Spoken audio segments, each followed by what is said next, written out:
Right guys, I want to talk about Operation Harsh Doorstop, the tactical first-person shooter free-to-play game. I had the opportunity of playing it the other night. It was the prototype version 0.1, so very early access. I've got some background footage, so you can take a look at that, make your own opinion on it. But remember, this is early access. This is giving us a sneak behind the curtain. This is showing how progress is being made with this game. I'll give my first impressions on this. I'll let you know what I think. I'll be talking about all the features that are coming as well, and we'll touch upon the consoles. My first impressions are positive of this game. I think it has the fruits of a good game. I enjoyed charging up with my team of 32 players up a hill. It looked immersive, even without all the ambience in the game, because at the moment there's only weapon sounds which don't sound that great.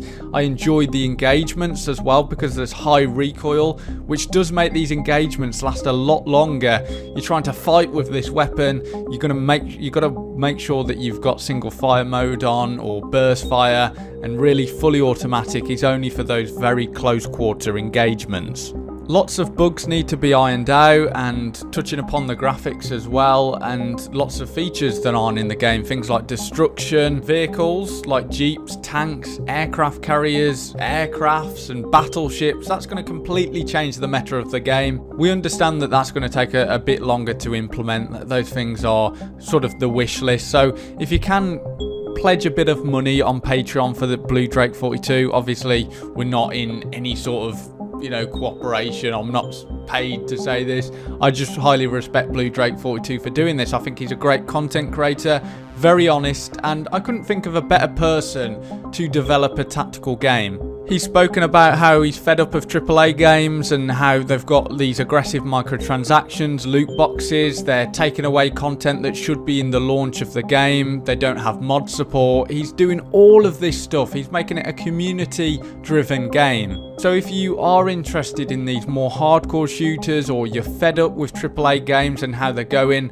I highly recommend you to go support him on Patreon. I'll link that in the description. And I think that's what excites me the most about this, is the developers behind this. They're definitely passionate and they're honest and they're being open with the community, which is a nice change of pace. But lots of positives in this game. I enjoyed it from the build that I played.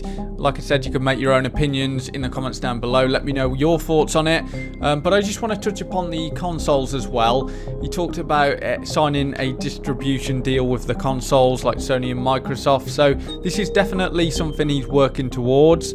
Hopefully we see it earlier. Hopefully we get to see it on PlayStation 4 and Xbox One. Or it may come later with the next gen consoles. But I can't see why it couldn't come on PS4 and Xbox One. We have the preview program for Xbox. I'm not sure about PlayStation, but I know with Xbox they do have an early access system. So please, Blue Drake, if you're watching this, there's a massive audience for it. Still, nobody has tapped into this market, this hardcore audience on consoles. Even Insurgency Sandstorm, we've heard nothing about that game. So there's definitely a demand for these types of games. And it's free to play as well, which is what sets this apart from any other tactical shooter. Now, if you're mildly interested in these more hardcore shooters, you don't want to spend sort of $40 to get into a game like Insurgency Sandstorm if you're just mildly interested. Now, with free to play, with it being free to play, there's no barrier to entry, there's no excuses to not giving it a try, and if you don't enjoy it, you don't have to play it. But I'm going to keep you guys updated with this game. I thought I'd just get a short video out. I've just unscripted this video so we can just have a discussion about it, just give my honest raw thoughts about it, because I think when you script a video you kind of look over stuff and you edit stuff and you edit your thoughts or whatever. So I thought I'd just get it out on the open and you guys can make your own minds up on this game. If you enjoyed, make sure to drop a like and subscribe, click that bell notification, and until next time, have a good one.